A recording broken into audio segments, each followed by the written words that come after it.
Hi everyone, সবাই কেমন আছেন? আশা করি ভালো আছেন। তো আমিও ভালো আছি। তোমাদের সাথে আবার একটা নতুন ব্লগ নিয়ে চলে এলাম। তো মেয়েকে স্কুলে রেখে বাড়ি চলে এলাম। তো বাড়ি কাজে লেগে পড়েছি। প্রথমে বাসন মাজলাম বা কাপড়টা ভিজিয়ে দিয়েছি, কাপড় কাচা হয়ে গেল আমার। যেহেতু আজকে বিছনা চাদরটা আমি চেঞ্জ করেছি, তো বিছনা চাদরটা বিছিয়ে দিলাম।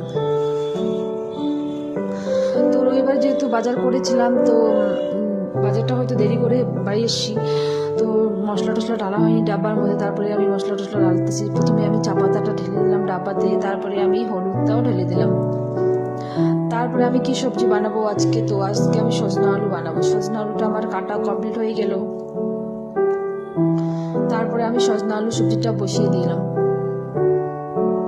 তো সজনা আলু এদিকে হচ্ছে, তারপরে আমি এদিকে পটলগুলো কেটে রেখে দিলাম। যেহেতু আমরা এখন খাবো না, খাওয়াটা আমাদের দেরি হবে, তো পটলগুলো আমি যখন খাবো তখন ভেজে নেবো পটলটা। তো সবজি তো কমপ্লিট হয়ে গেলো। তারপরে আমি ঘর মুছে দিলাম।